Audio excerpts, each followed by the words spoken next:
posterity. Our next speaker is a nature photographer, a wedding photographer, and has had several photos published in Sport Fishing magazine. His third speech from the Confident Communicator Manual is titled, Preserve Your Adventure. Please welcome our very own Toastmaster, Wayne Raw, with his speech, Preserve Your Adventure.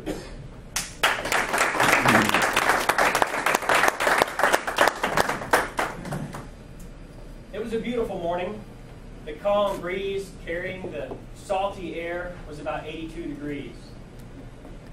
I could barely make out the palm trees on the distant mountains.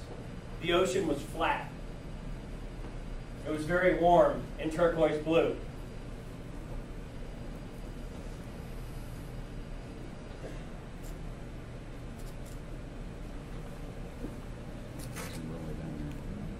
Drawing a blank here. Interesting.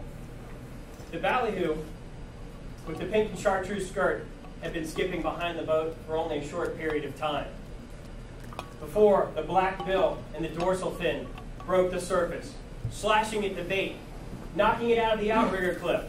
Fish on! Fish on! Fish on! Was what I heard as I ran to the front of the boat to grab my camera.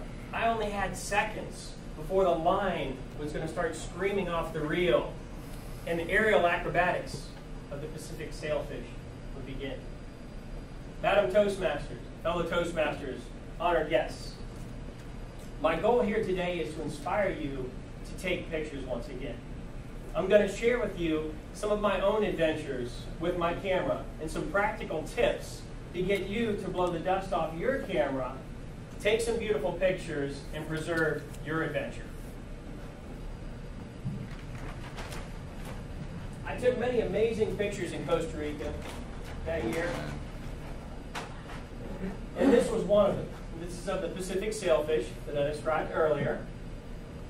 And while the boat captain was running for the rod and grabbing the rod, I was going to the front of the boat to grab my camera gear. I had it laid out, I had it turned on, I had it set, ready to go.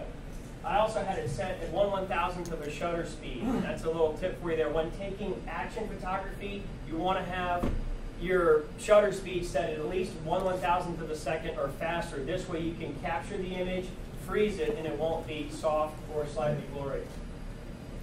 And a jumping sailfish, of course, is very poetic. Good job.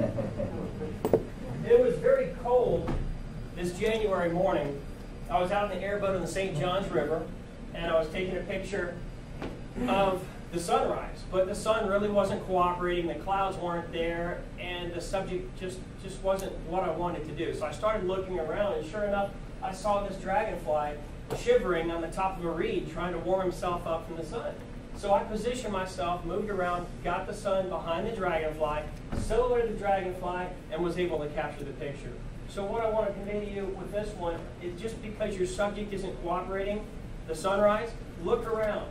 Find another subject. There's always something to take a picture of. And sometimes if the sun's in front of you and it's not doing what you need it to do, turn around.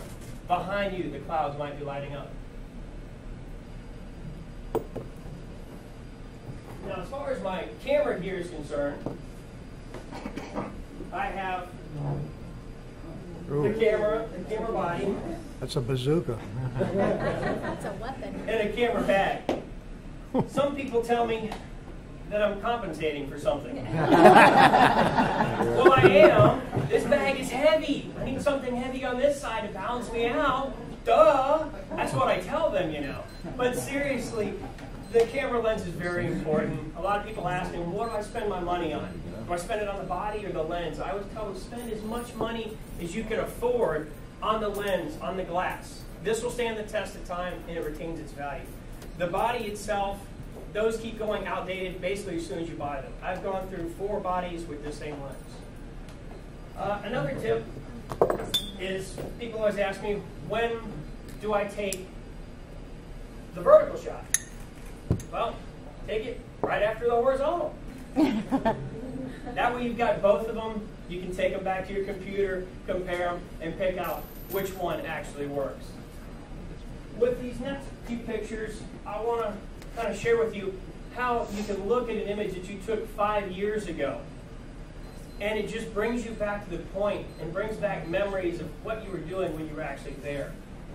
This is an image I took on the St. Johns River. It was a beautiful sunset that afternoon.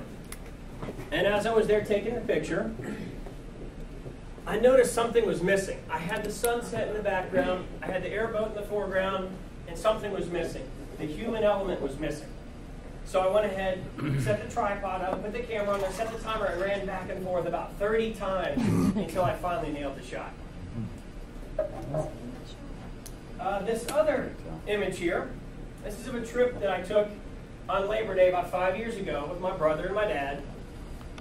And we were fishing in Jupiter Inlet and snook fishing, and I caught this big old monster snook, 36 inches. Too big to actually keep that day, so I went ahead and gave the camera to my brother. Another great reason to bring the camera with you, because most people won't believe you when you catch a big fish. They just don't trust the fish story. So I gave him the camera, he took the shot, boom. We've got it preserved for a lifetime. This is a picture of the black tusk. This is in British Columbia.